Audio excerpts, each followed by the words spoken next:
भगवद गीता नाम तो हम सबने सुना है। ये दुनिया के सबसे प्रभावशाली आध्यात्मिक ग्रंथों में से एक है।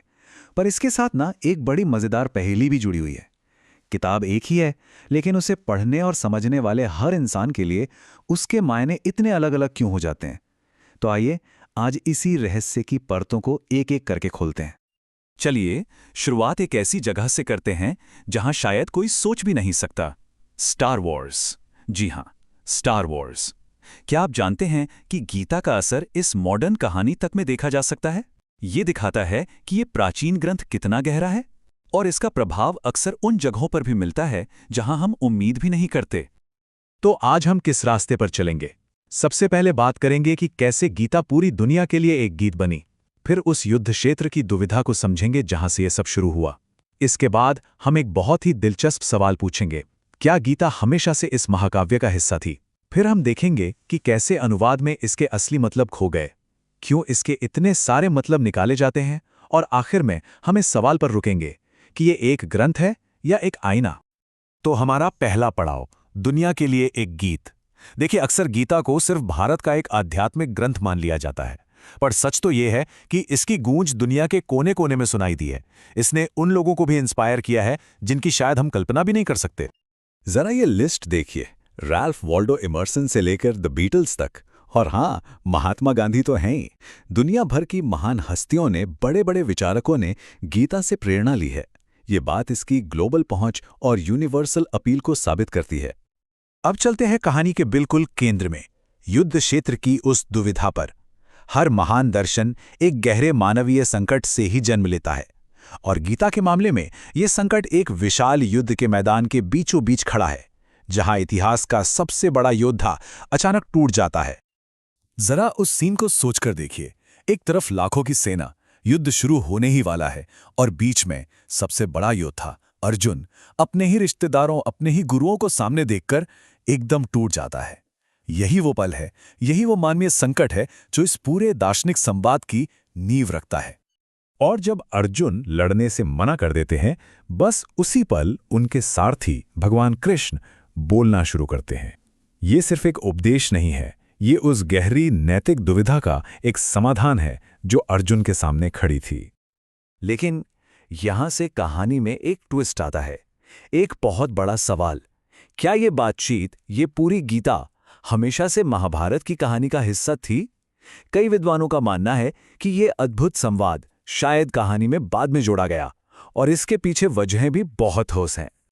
डीडी कोसांबी जैसे विद्वान एक बहुत ही कॉमन सेंस वाला सवाल उठाते हैं। भाई, जब दोनों सेनाएं लड़ने के लिए तैयार खड़ी हैं, शंख बज चुके हैं, तो क्या युद्ध भूमि के बीच में कोई 3 घंटे लंबा फिलॉसफी का लेक्चर देगा? थोड़ा अजीब लगता है ना? इस पूरी बहस को समझने के लिए एक शब्द जानना जरूरी है, इंटरपोलेशन।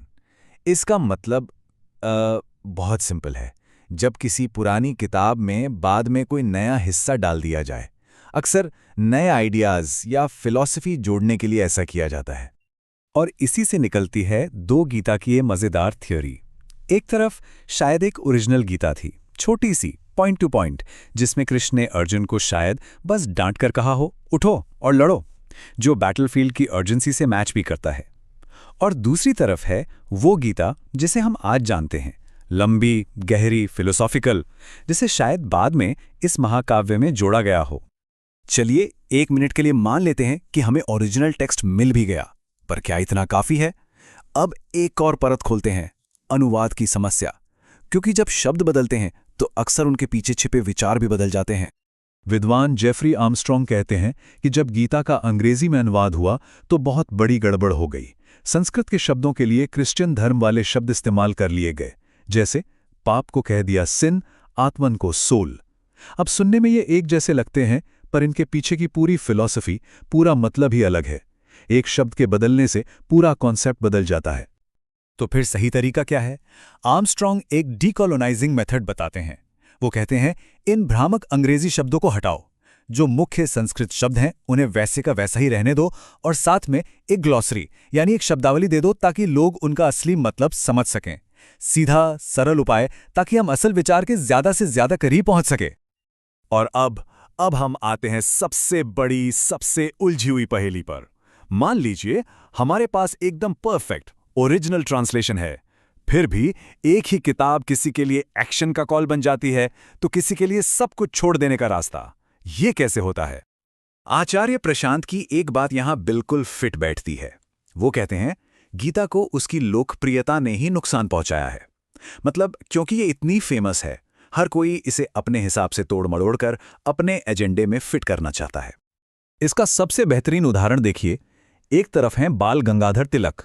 उन्होंने गीता को एक कॉल टू एक्शन की तरह देखा कि उठो, कर्म करो, अंग्रेजों से देश को आजाद कराओ। और दूसरी तरफ हैं जया रो जैसी आधुनिक विचारक, जो कहती हैं कि गीता का सार है आंतरिक त्याग, इच्छाओं को छोड़कर शांति पाना। देखिए, एक ही किताब, दो बिल्कुल अलग अलग रास्ते। और यहीं पर गलत व्याख्या का खतरा आता है। आचार्य प्रशांत इस पर हमें आगाह करते हैं कि कई बार लोग जानबूझकर शब्दों का मतलब बदल देते हैं। जैसे बुद्धि यानी विजडम को बदलकर भक्ति यानी डिवोशन कर दिया, ताकि वो उनकी अपनी विचारधारा से मेल खाए। और बस ऐसा करने से गीता का पूरा मैसेज ही बदल जाता है। तो इतनी सारी परतें खोलने के बाद हम अपने आखिरी सवाल तक पहुंच गए हैं।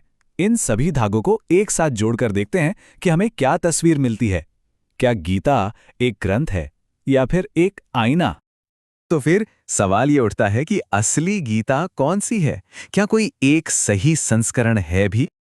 क्या वो छोटी वाली ओरिजिनल गीता असली है, या वो डीकोलोनाइज्ड ट्रांसलेशन, या फिर एक्शन सिखाने वाली गीता, या शांति का रास्ता दिखाने वाली? पर शायद हम सवाल ही गलत पूछ रहे हैं। क्या हो अगर गीता का मकसद कोई एक फिक्स्ड जवाब देना हो ही ना? शायद गीता की असली ताकत एक आईने की तरह होने में है। जो भी इसे पढ़ता है, ये उसी के सवाल, उसी के संघर्ष, उसी के मन को दिखाती है। हर पीढ़ी इसमें अपनी शक्ल देखती है और अपने लिए नए मतलब निकालती है। तो आखिर में ये सवाल हमारे लिए है, किसी भी महान ग्रंथ का असली मूल्य किसमें है? उसके एक तयशुदा मतलब में, या इस बात में कि वो आने वाली हर पीढ़ी को नए सवाल पूछने की हिम्मत और प्रेरणा दे?